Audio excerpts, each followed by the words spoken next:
শীতকালীন সবজির মধ্যে শিম হলো বেশ জনপ্রিয় একটা সবজি। রান্নায় হাতেখড়ি থেকে আমি লিজা আজকে শিম দিয়ে দুর্দান্ত একটা রেসিপি তোমাদের সাথে শেয়ার করে নিচ্ছি। এই সুস্বাদু রেসিপি একবার বানিয়ে তোমরা না খেলে কিন্তু খুব মিস করবে। আজকে রান্নার জন্য আমি এখানে দেখছো শিম নিয়ে নিয়েছি।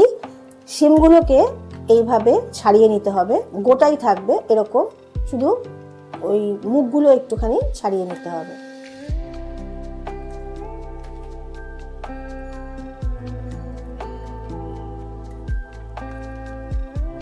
একটু মাঝারি সাইজের শিম হলে ভালো হয়, বেশি বড় শিমগুলো কি হয় মানে রান্না করতে গিয়ে একটু শক্ত থেকে যায়।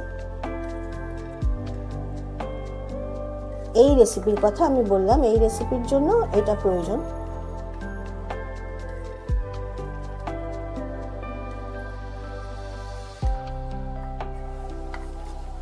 এইভাবে সব শিম আমার ছাড়ানো হয়ে গেল।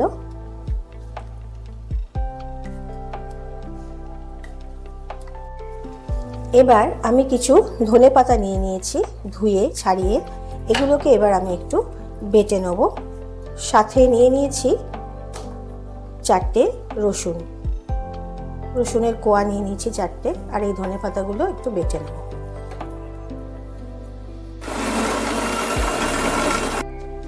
শিমগুলো কেটে ভালোভাবে ধুয়ে নিতে হবে। দিয়ে দিচ্ছি কড়াইতে পরিমাণ মতো সর্ষের তেল। কিছু সর্ষে ফোড়ন হিসেবে দিয়ে দিলাম। সর্ষে একটু ভালোভাবে নেড়ে নিয়ে ধুয়ে রাখা শিমগুলো আমি এবার দিয়ে দিই।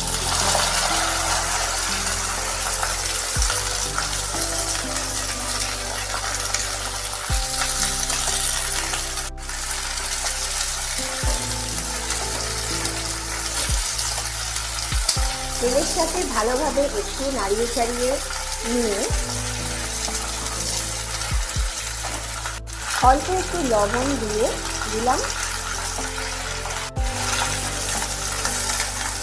ভালোভাবে একটু লবণটা সমস্ত শিমের সাথে মিশিয়ে নিয়ে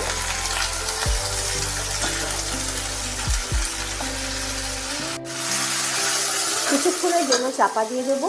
গ্যাস ওভেনের ফ্লেমকে মিডিয়ামে রেখে 2-3 মিনিট বাদে ফিরে এলাম। দেখো অনেকটা ভাজা হয়ে গেছে। আমি অল্প একটু নুন দিয়েছিলাম, নুনের প্রয়োজনটা আর একবার হলে দিতে হবে। এইভাবে যখন শিমগুলো আধ ভাজা হয়ে যাবে তখন আমি এর মধ্যে দিয়ে দিচ্ছি যে ধনেপাতাটা বেটে রেখেছিলাম রসুন দিয়ে, সেটা দিয়ে দিলাম।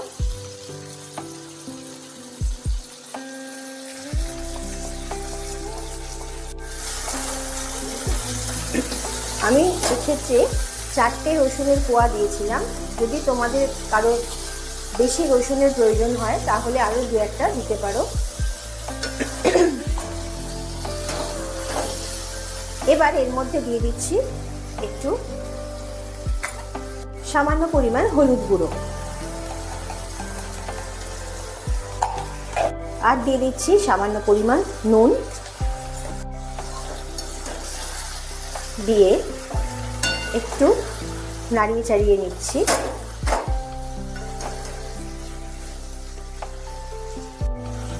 এবার আমি দিয়ে দিচ্ছি পরিমাণ মতো কাঁচা লঙ্কা বাটা।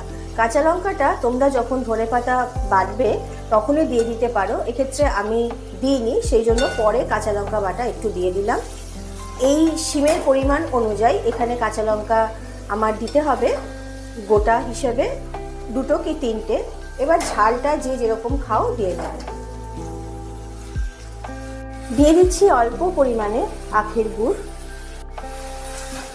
আখের গুড়টা একটু নাড়িয়ে চাড়িয়ে নিয়ে ধনেপাতা বাটার পর যে জলটা ছিল সেই জলের মধ্যে একটু অল্প করে জল আমি এর মধ্যে দিয়ে দিলাম।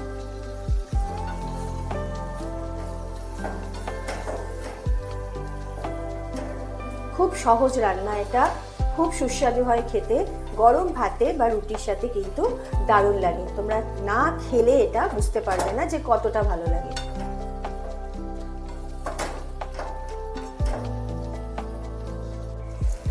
আমার শিম গলে গেছে, সব কিছু দেওয়া হয়ে গেছে। এবার লাস্টে আমি কি করব, কিছু তেঁতুল ভিজিয়ে রেখেছিলাম আমি, সেই তেঁতুলের জলটা আমি এবার এর মধ্যে দিয়ে দিচ্ছি। অবশ্যই স্বাদ মতো দিতে হবে। যারা তেঁতুল খাবে না তারা লেবু দিতে পারো, পাতি লেবুর রস তারা ব্যবহার করতে পারো।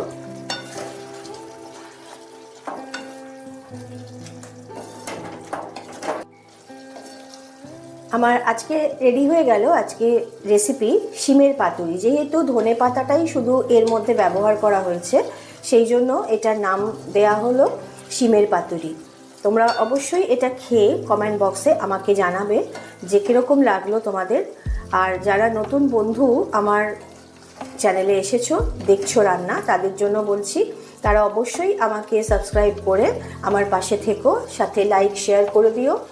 যারা নতুন রান্নাঘরে প্রবেশ করেছো তাদের জন্য কিন্তু এটা একটা খুব সুন্দর রেসিপি, কারণ খুব কম সময় হয়ে যায়, ঝামেলাও কম। তাহলে আজকের মতন আমার রেডি হয়ে গেল শিমের পাতুরি। তাহলে আজকে আমার রান্না শেষ। আগামীকাল আরও একটা নতুন রেসিপি নিয়ে তোমাদের সামনে চলে আসবো। আজকের মতন টাটা। তোমরা সকলে সুস্থ থেকো, ভালো থেকো।